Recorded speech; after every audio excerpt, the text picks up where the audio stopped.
Everyone, welcome to this channel. शुरू करते हैं अपने आज के लेक्चर के साथ। ये हमारा कोऑर्डिनेशन केमिस्ट्री का 19th लेक्चर है।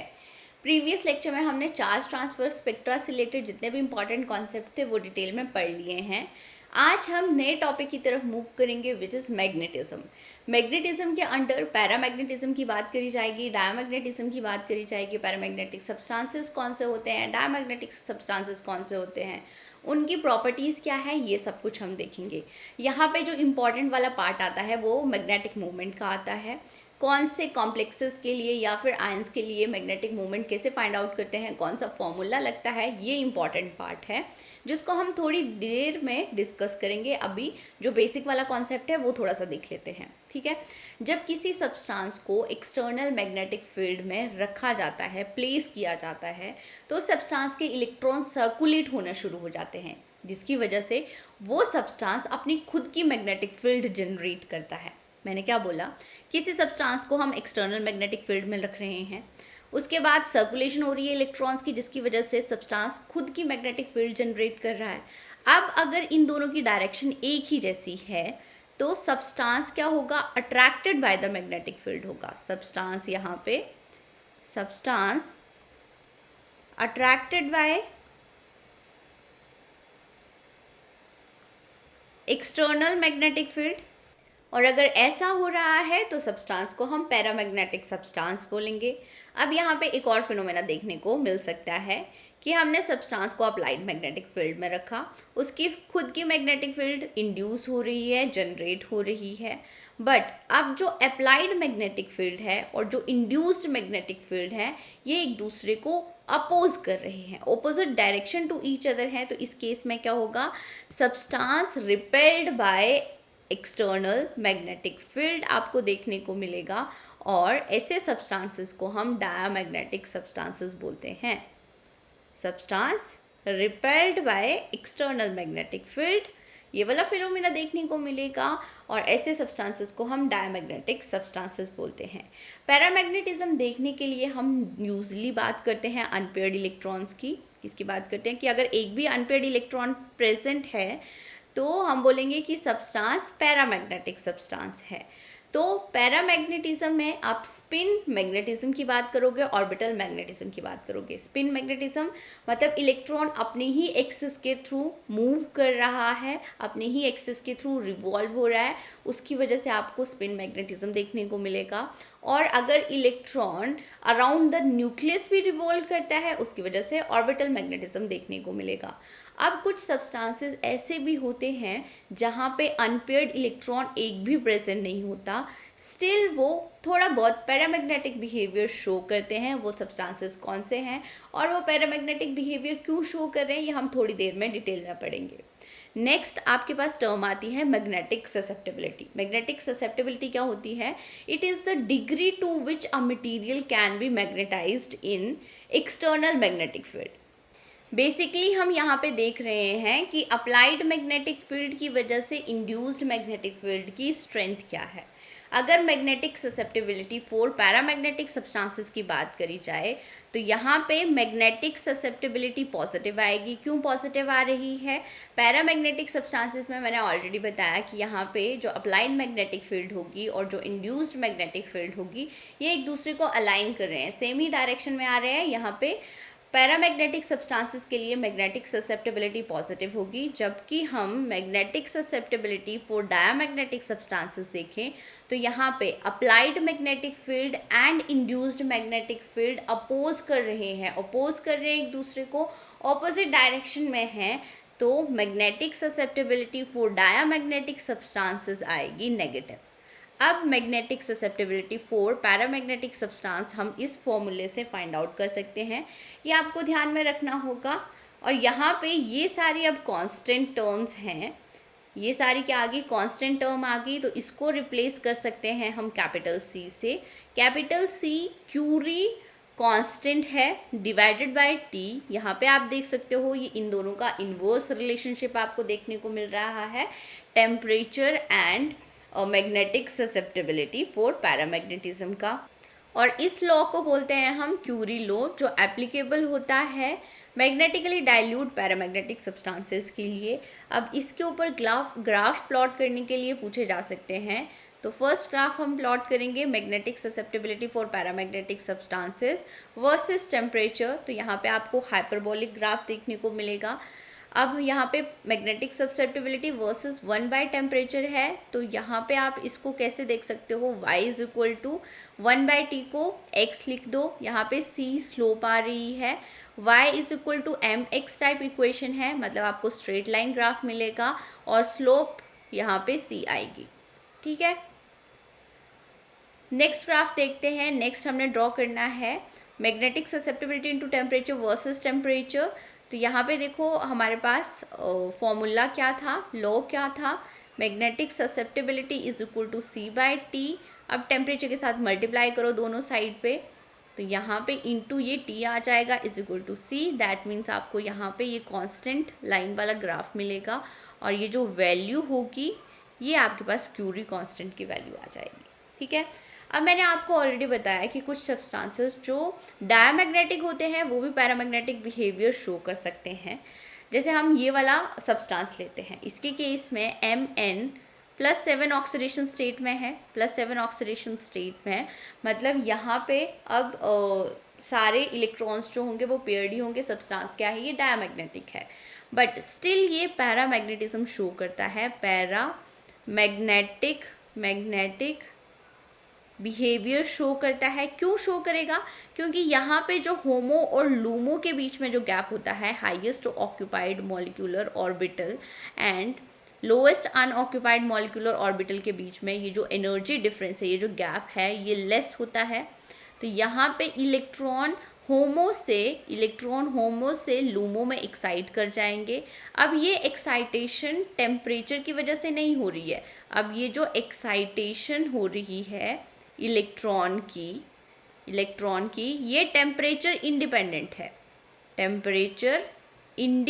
है। ये एक्साइटेशन किसकी वजह से हो रही है,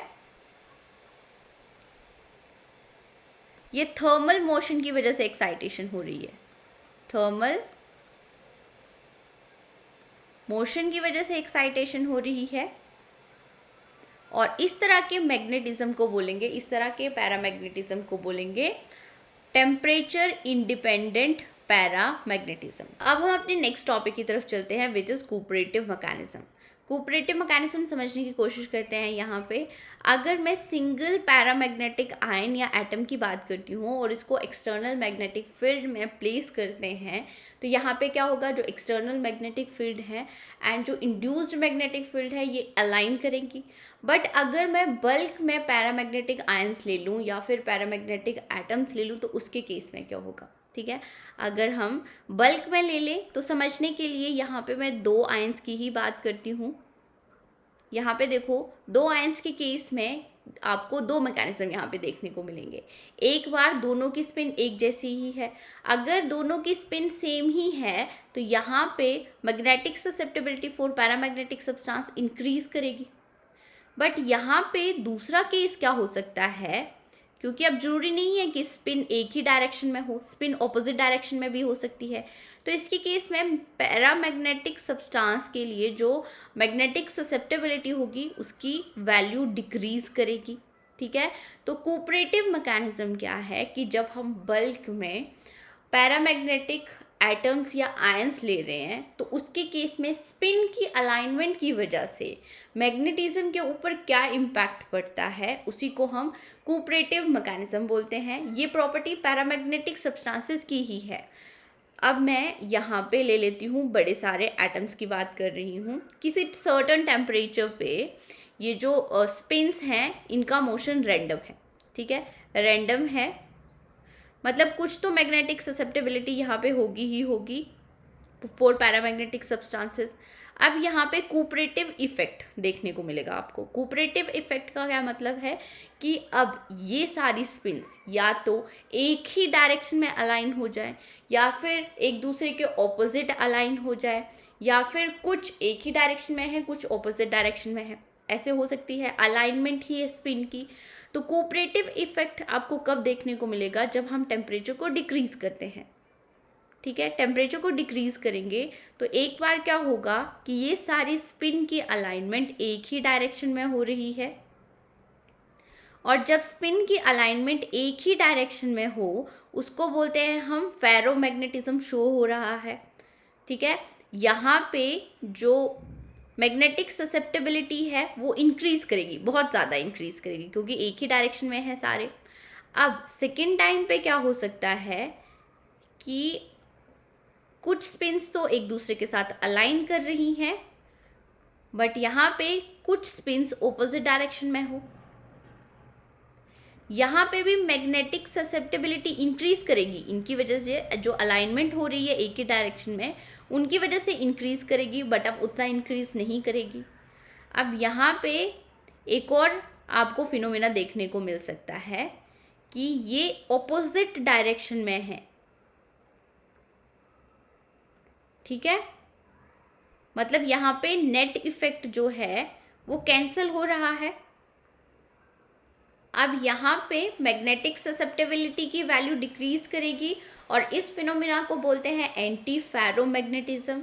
ये वाला डायग्राम है फॉर पैरामैग्नेटिक सब्सटेंसेस के लिए, जहाँ पे स्पिन्स रैंडम आपको देखने को मिल रही है, स्पिन की अलाइनमेंट रैंडम है।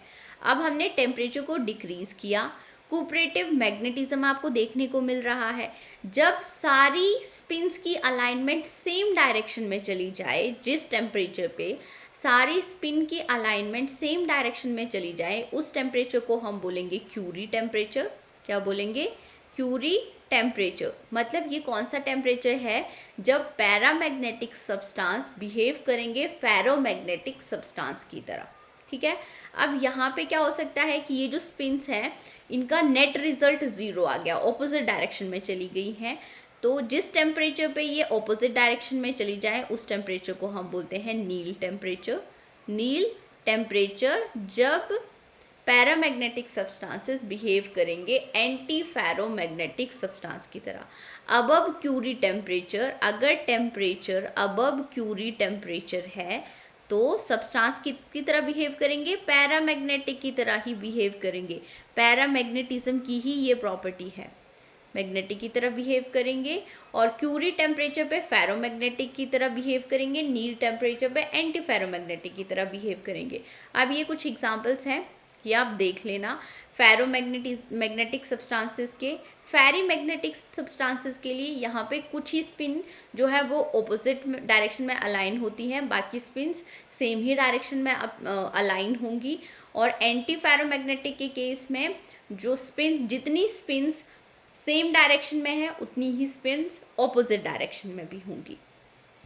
अब नेक्स्ट, ये तो हम ऑलरेडी देख ही चुके हैं कि फॉर पैरामैग्नेटिक सब्सटेंसेस, ऐसे पैरामैग्नेटिक सब्सटेंसेस जो मैग्नेटिकली डाइल्यूट है उसके केस में क्यूरी लॉ एप्लीकेबल होता है।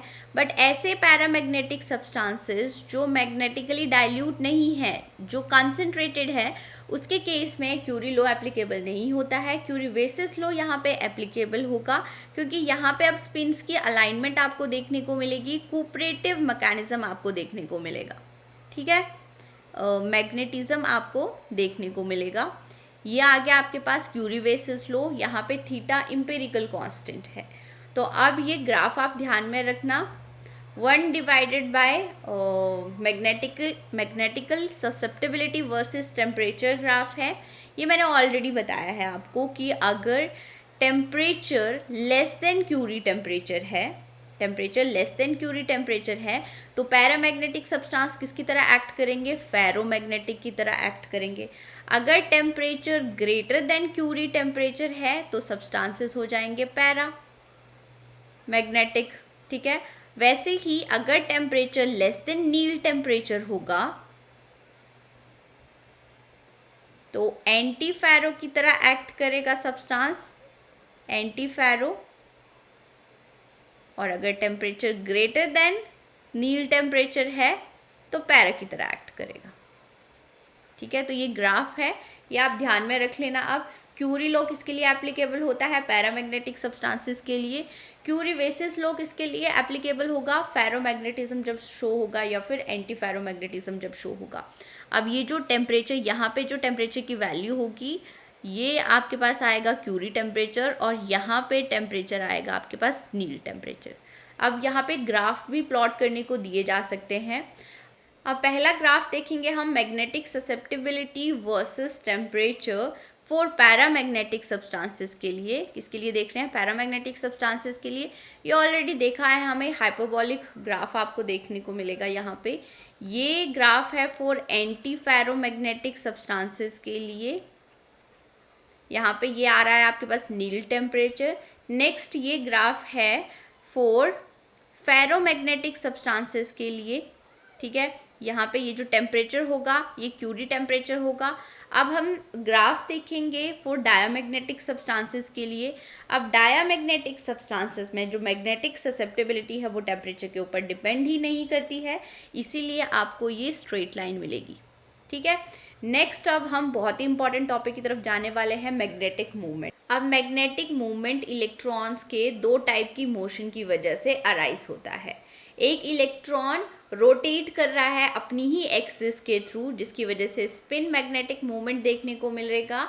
और सेकेंड, इलेक्ट्रॉन रोटेट कर रहा है न्यूक्लियस के अराउंड। ये न्यूक्लियस है, इलेक्ट्रॉन यहाँ पे ऑर्बिटिंग कर रहा है अराउंड द न्यूक्लियस, जिसकी वजह से ऑर्बिटल मैग्नेटिक मूवमेंट आपको देखने को मिलेगा।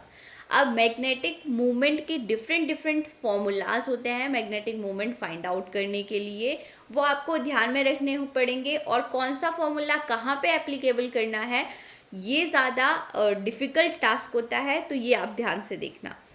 अब शुरू करते हैं हम अपने फर्स्ट फॉर्मूले के साथ। मैग्नेटिक मूवमेंट हम हेवियर एलिमेंट्स के लिए फाइंड आउट करेंगे, लेंथेनाइट्स के लिए फाइंड आउट करेंगे। इसके केस में स्पिन ऑर्बिटल कपलिंग ज़्यादा होती है, बहुत ज़्यादा देखने को मिलती है। यहाँ पे जो मैग्नेटिक मूवमेंट के लिए फॉर्मूला होगा G√J × J+1। G यहाँ पे लैंडेज फैक्टर है, लैंडेज फैक्टर है, और J आपके पास यहाँ पे आता है total angular momentum quantum number, ठीक है। और G की वैल्यू कैसे फाइंड आउट करोगे, इसके लिए भी ये फॉर्मूला अब आपको याद ही रखना पड़ेगा। इसके बड़े सारे एग्जांपल्स देखने हैं तो F ब्लॉक केमिस्ट्री के लिए जो मैंने वीडियोस बनाई हुई हैं वहाँ पे आप मल्टीपल एग्जांपल्स देख सकते हो। अभी के लिए हम सिर्फ एक एग्जांपल लेते हैं, जैसे Pr3 पॉजिटिव। सबसे पहले तो आपको इलेक्ट्रॉनिक कॉन्फ़िगरेशन पता होनी चाहिए। 4f2 outermost electronic configuration. इसके केस में हमें L एंड S की वैल्यूज़ फाइंड आउट करनी पड़ेंगी, तो ऑर्बिटल्स ड्रॉ कर लेते हैं। 1 2 3 4 5 6 एंड 7। यहाँ पे +3 +2 ml की वैल्यूज़ हैं ये। 0 -1 -2 -3 आ जाएगी। 2 इलेक्ट्रॉन्स फिल करने, ये फिल कर दिए। L की वैल्यू 3 + 2 5 आ गई। S की वैल्यू ½ + ½ 1 आ जाएगी। J, अब हमारे पास electronic configuration less than half filled है, लेस मतलब माइनस साइन यूज़ कर लो, L - S का फॉर्मूला लगेगा यहाँ पे। J की वैल्यू आ गई 4। अब ये सारी वैल्यूज़ इस फॉर्मूले में पुट करोगे तो G की वैल्यू आ जाएगी आपके पास 0.8।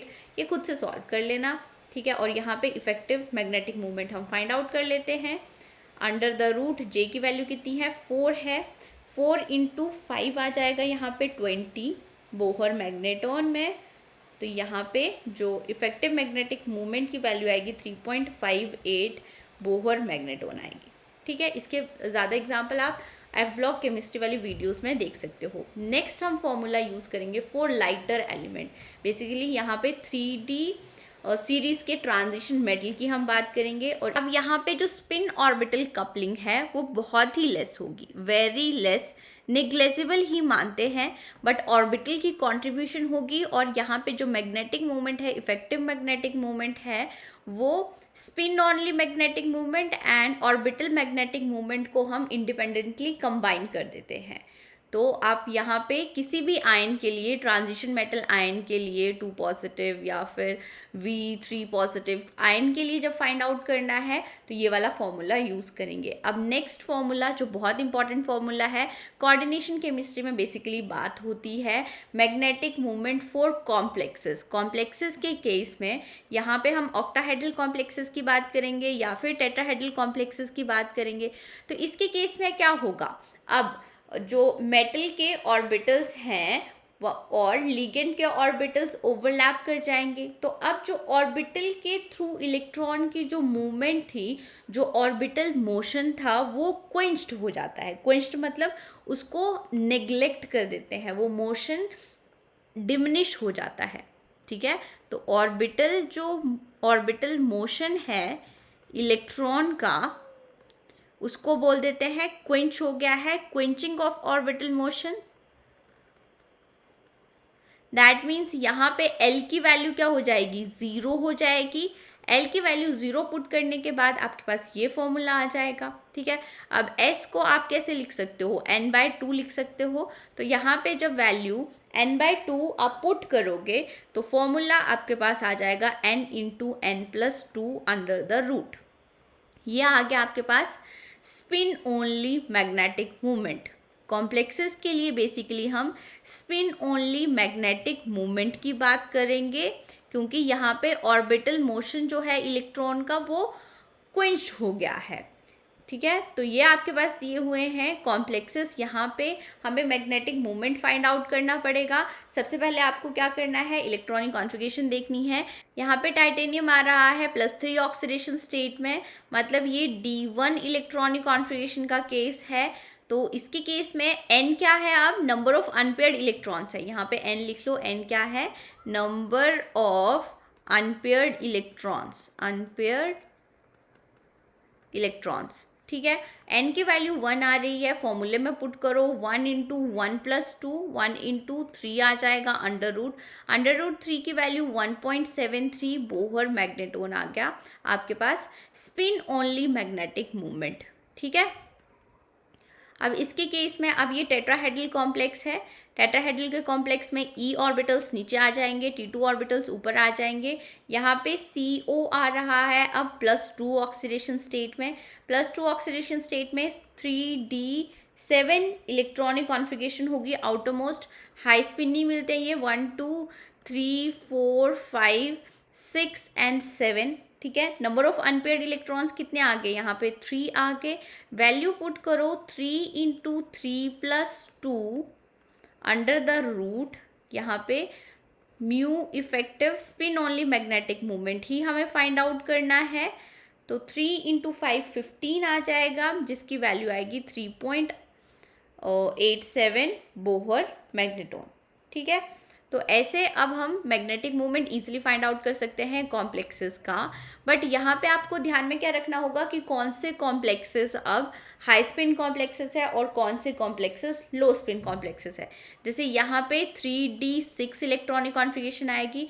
कोबाल्ट +3 ऑक्सीडेशन स्टेट में वाटर के साथ लो स्पिन बनाता है। T2G ऑर्बिटल्स यहाँ पे पेयर्ड होंगे।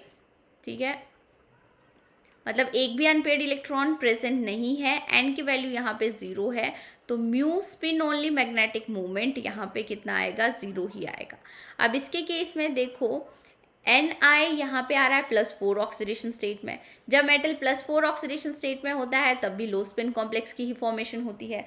+4 ऑक्सीडेशन स्टेट में भी आपके पास इलेक्ट्रॉनिक कॉन्फ़िगरेशन कितनी आएगी, 3D6 ही आएगी। मतलब लो स्पिन है, 6 इलेक्ट्रॉन्स फिल कर दो, एक भी अनपेयर्ड इलेक्ट्रॉन प्रेजेंट नहीं है। यहाँ पे भी n की वैल्यू 0 आ रही है, तो यहाँ पे भी मैग्नेटिक मूवमेंट जो होगा वो 0 ही होगा। अब हम ये वाला केस ले लेते हैं। ये अब 5D सीरीज का एलिमेंट है कोर हीर, दैट मीन्स यहाँ पे भी लो स्पिन कॉम्प्लेक्स ही मिलेगा। ठीक है, और इसके केस में आपके पास ऑक्सीडेशन स्टेट +3 आ रही है, कोर हीर का है। यहाँ पे आउटरमोस्ट इलेक्ट्रॉनिक कॉन्फ़िगरेशन 3D में 6 इलेक्ट्रॉन्स आएंगे, मतलब ये भी लो स्पिन ही है, तो यहाँ पे भी n की वैल्यू 0 ही आएगी। और जो स्पिन ओनली मैग्नेटिक मूवमेंट है यहाँ पे भी 0 आएगा। और जहाँ पे एक भी अनपेयर्ड इलेक्ट्रॉन प्रेजेंट नहीं है वो कॉम्प्लेक्सेस डायमैग्नेटिक कॉम्प्लेक्सेस होंगे। जहाँ पे अनपेयर्ड इलेक्ट्रॉन प्रेजेंट है वो वाले कॉम्प्लेक्सेस क्या होंगे, पैरामैग्नेटिक इन नेचर होंगे।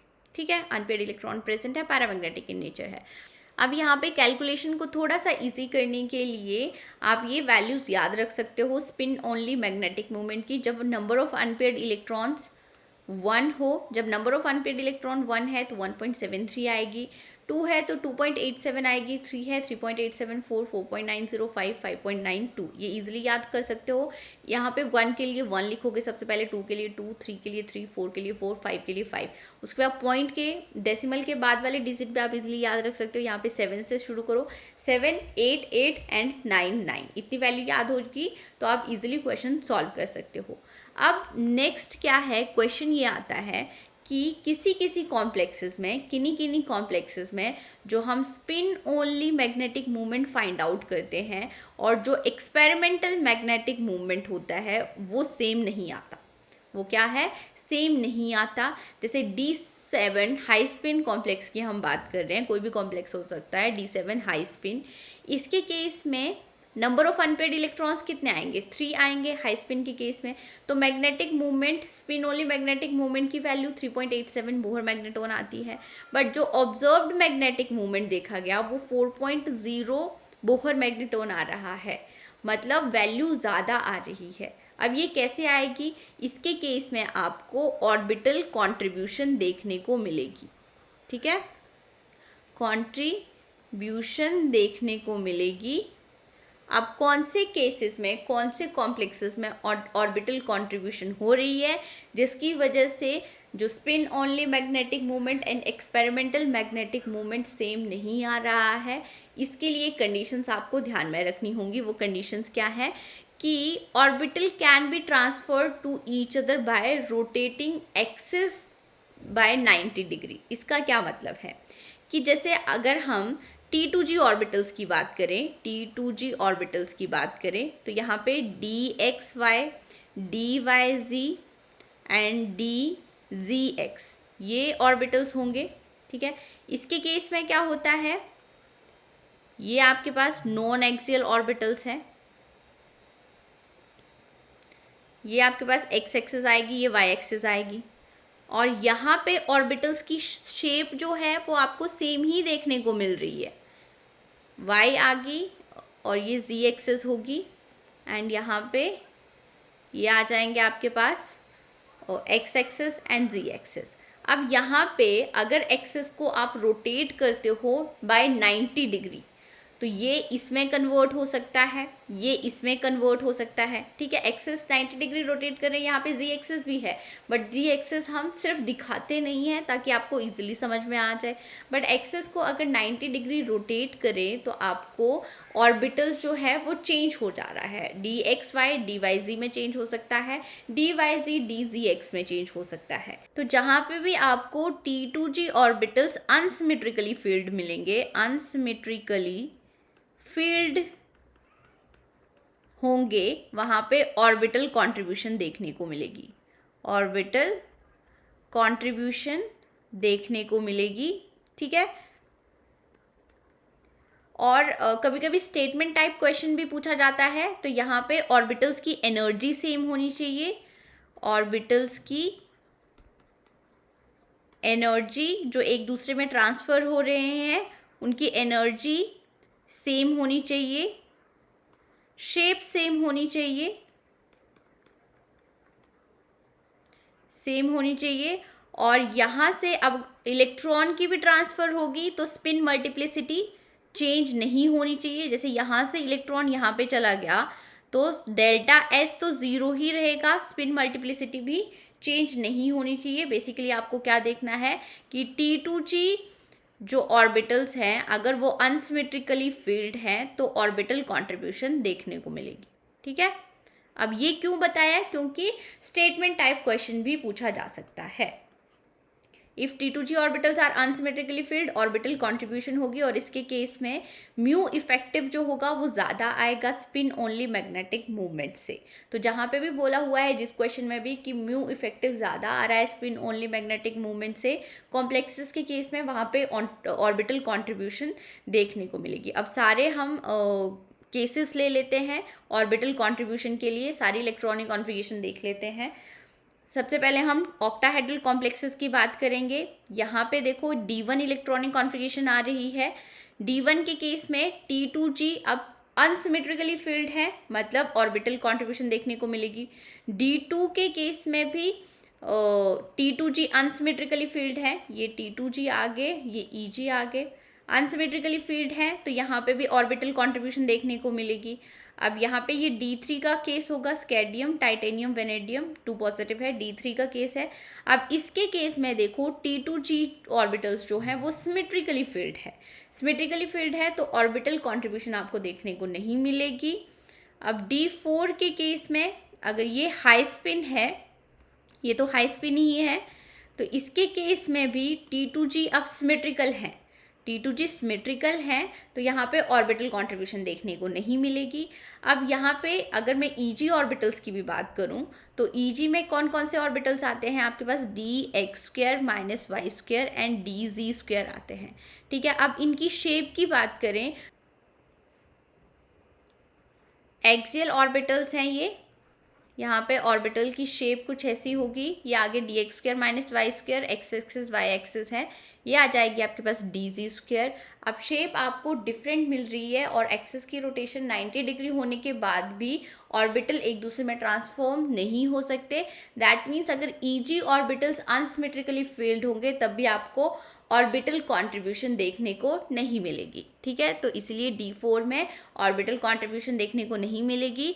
D5 हाई स्पिन की अगर बात करें तो इसके केस में भी अब T2G सिमेट्रिकली फील्ड ही होंगे, तो यहाँ पे भी ऑर्बिटल कॉन्ट्रीब्यूशन देखने को नहीं मिलेगी।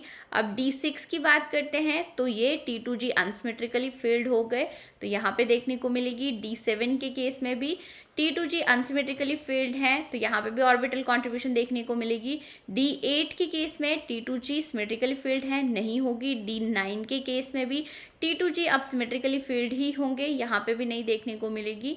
और D10 के केस में भी आपको ऑर्बिटल कॉन्ट्रीब्यूशन देखने को नहीं मिलेगी। नेक्स्ट एग्जांपल, अब यहाँ पे देखो, जब भी आपको spin only magnetic movement find out करना है या जहाँ पे ऑर्बिटल कॉन्ट्रीब्यूशन हो रही है, कहाँ पे ऑर्बिटल कॉन्ट्रीब्यूशन नहीं हो रही है, इसके लिए आपको बेसिक आना बहुत ज़रूरी है कि कौन से कॉम्प्लेक्सेस अब लो स्पिन हैं, कौन से कॉम्प्लेक्सेस अब हाई स्पिन है, ये तो आपको खुद से ही पता होना चाहिए। अगर ये पता नहीं होगा दैट मीन्स आप क्वेश्चन सॉल्व नहीं कर सकते हो। यहाँ पे अब Cr+2 ऑक्सीडेशन स्टेट में है, बट ये स्ट्रॉन्ग फील्ड लिगेंड है।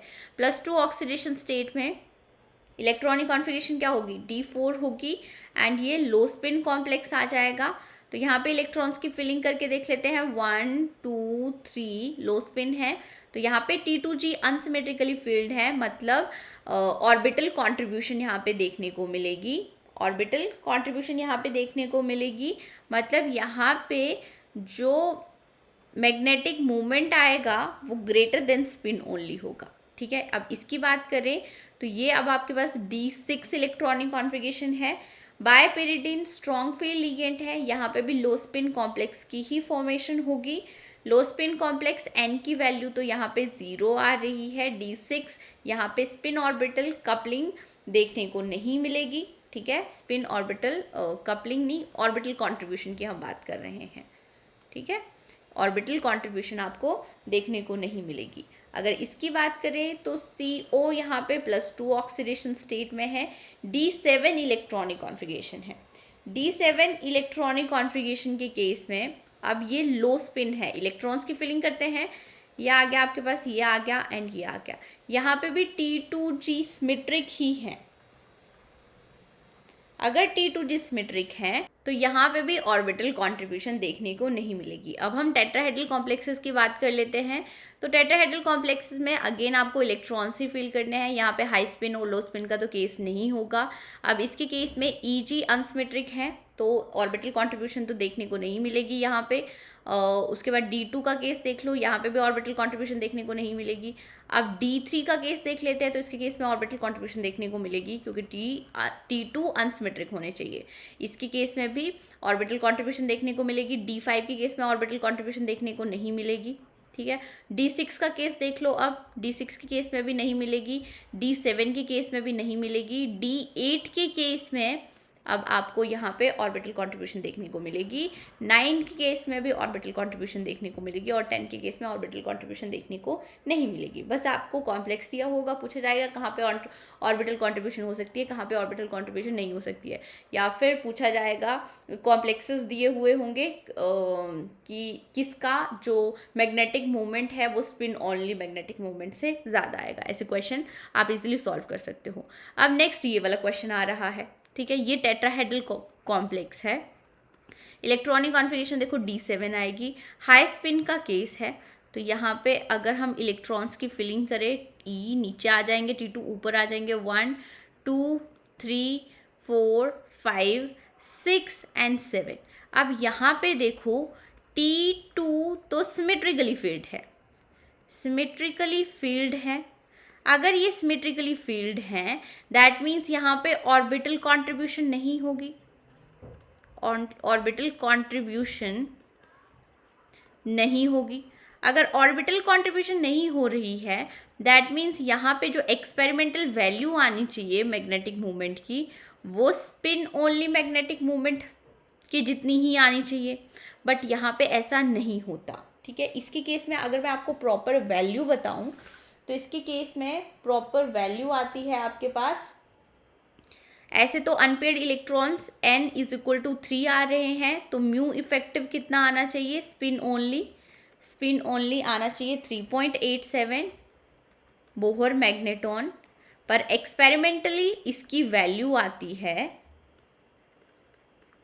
4.5 बोहर मैग्नेटॉन।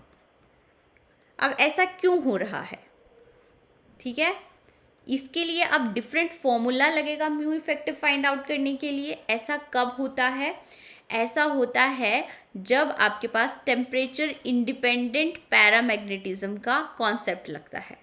यहाँ पे कौन सा कॉन्सेप्ट लगेगा, टेम्परेचर इंडिपेंडेंट पैरामैग्नेटिज्म का कॉन्सेप्ट लगेगा, और इसके केस में म्यू इफेक्टिव जो होगा उसके लिए ये वाला फॉर्मूला अब आपको याद रखना पड़ेगा, ठीक है। म्यू इफेक्टिव का ये वाला फॉर्मूला आपको ध्यान में रखना पड़ेगा। अब कहाँ पे ये वाला फॉर्मूला लगाना है, देखो आपने ऑर्बिटल कंट्रीब्यूशन देखी कहाँ पे हो रही है, कहाँ पे नहीं हो रही है। स्टिल अगर म्यू इफेक्टिव और स्पिन ओनली मैग्नेटिक मूवमेंट एक जैसा नहीं आ रहा है और ऑर्बिटल कंट्रीब्यूशन भी देखने को नहीं मिल रही है, दैट मीन्स वहाँ पे कौन सा फॉर्मूला लगेगा, वहाँ पे ये वाला फॉर्मूला लगेगा। अब ये वाला फॉर्मूला यहाँ पे क्यों यूज़ हो रहा है, क्योंकि स्पिन ऑर्बिटल कपलिंग सिग्निफिकेंट है। यहाँ पे क्या है, स्पिन ऑर्बिटल कंट्रीब्यूशन की बात नहीं कर रहे हैं, कपलिंग की बात कर रहे हैं। कपलिंग यहाँ पे सिग्निफिकेंट होगी, जिसके लिए ये वाला फॉर्मूला यूज़ होगा। अब कौन से कॉम्प्लेक्सेस में स्पिन ऑर्बिटल कपलिंग सिग्निफिकेंट होगी, जहाँ पे ग्राउंड स्टेट, इसके लिए आपको ऑर्गल डायग्राम्स देखने पड़ेंगे। ग्राउंड स्टेट अगर आपके पास ए आ रही है या फिर ई आ रही है, तो इसके केस में जो फर्स्ट एक्साइटेड स्टेट होगी टी फर्स्ट एक्साइटेड स्टेट तो टी ही रहेगी।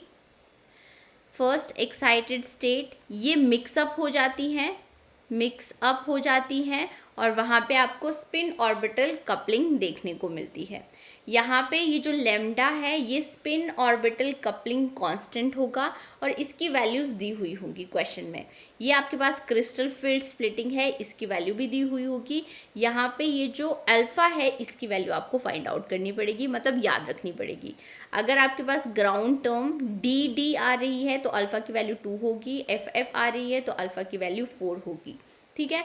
अब आप कैसे याद रख सकते हो, डी में एल की वैल्यू कितनी होती है, 2 होती है, तो अल्फ़ा की वैल्यू भी यहाँ पे 2 होगी। एफ के केस में एफ 4 ऐसे आप याद रख सकते हो। और अगर आपके पास ग्राउंड स्टेट्स दी हुई हैं मुल्कन सिंबल की टर्म में, तो ए के केस में आपके पास अल्फ़ा की वैल्यू 4 आएगी और ई के केस में वैल्यू 2 आएगी, ठीक है। तो यहाँ पे जो स्पिन ऑर्बिटल कपलिंग कांस्टेंट है इसकी वैल्यू पॉजिटिव भी हो सकती है, इसकी वैल्यू नेगेटिव भी हो सकती है। पॉजिटिव वैल्यू कहाँ पे होती है, स्टेटमेंट टाइप क्वेश्चन यहाँ से बन सकते हैं। पॉजिटिव वैल्यू कहाँ पे होती है और नेगेटिव वैल्यू कहाँ पे होती है। पॉजिटिव वैल्यू जब less than half field electronic configuration हो D1 D2 D3 D4 के लिए, नेगेटिव वैल्यू जब more than half field electronic configuration हो, ठीक है। अब अगर लेम्डा की वैल्यू पॉजिटिव है, तब क्या होगा, म्यू इफेक्टिव के ऊपर क्या इफेक्ट पड़ेगा, और अगर लेमडा की वैल्यू नेगेटिव है, जैसे D6, D7, D8, D9 के केस में लेमडा आपके पास नेगेटिव आता है, अगर लेमडा नेगेटिव आ रहा है तो नेगेटिव नेगेटिव यहाँ पे पॉजिटिव हो जाएगा। मतलब यहाँ पे आपको पता लग जाएगा कि mu effective greater than mu spin only होगा।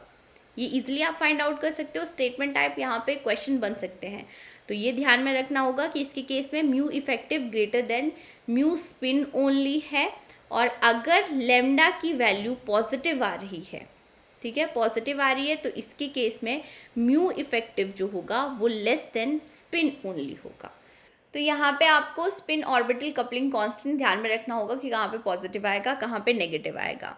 अब नेक्स्ट हमारे पास टॉपिक आ रहा है high spin and low spin equilibria. ये हम पढ़ चुके हैं TS डायग्राम्स में, जब स्पिन क्रॉसओवर पड़ा था। तो इसके केस में कुछ complexes low temperature and high temperature, जब टेम्परेचर एंड प्रेशर की कंडीशंस वेरी करती हैं तो उसमें high spin and low spin में एक्सचेंज होते रहते हैं। अगर आपके पास टेम्परेचर हाई है तो आपको हाई स्पिन कॉम्प्लेक्स मिलेगा, ये वाला कॉम्प्लेक्स इसी तरह एक्ट करेगा, हाई स्पिन की तरह एक्ट करेगा। और अगर टेम्परेचर लो है तो ये वाला कॉम्प्लेक्स इसी तरह एक्ट करेगा, लो स्पिन की तरह एक्ट करेगा, ठीक है। तो यहाँ पे Fe+2 ऑक्सीडेशन स्टेट में आएगा, और हाई स्पिन के केस में अब आप देख सकते हो अनपेड इलेक्ट्रॉन्स कितने होंगे, 1 2 3 4 5 6। यहाँ पे n की वैल्यू कितनी आ रही है, 4 आ रही है। n की वैल्यू 4 है तो स्पिन ओनली मैग्नेटिक मूवमेंट यहाँ पे 4.92 आ जाएगा, ठीक है। और अगर यहाँ पे लो स्पिन की बात करें तो इसके केस में तो n की वैल्यू 0 आ जाएगी, ठीक। तो यहाँ पे मैग्नेटिक मूवमेंट की वैल्यू भी 0 आ जाएगी। तो ऐसे भी क्वेश्चन पूछे जा सकते हैं, हाईएस्ट टेम्परेचर पे एंड लो टेम्परेचर पे मैग्नेटिक मूवमेंट के ऊपर क्या इफेक्ट पड़ेगा। ये एग्जांपल्स मैंने ऑलरेडी आपको कराए हुए हैं, ये वाला एग्जांपल भी अब यहाँ पे ध्यान में रखना। तो ये लेक्चर मैं यहीं पे फिनिश कर रही हूँ। नेक्स्ट लेक्चर में हम थोड़े से क्वेश्चंस देखेंगे, प्रीवियस ईयर के क्वेश्चंस कैसे पूछे गए हैं, फिर फर्दर टॉपिक की तरफ मूव करेंगे।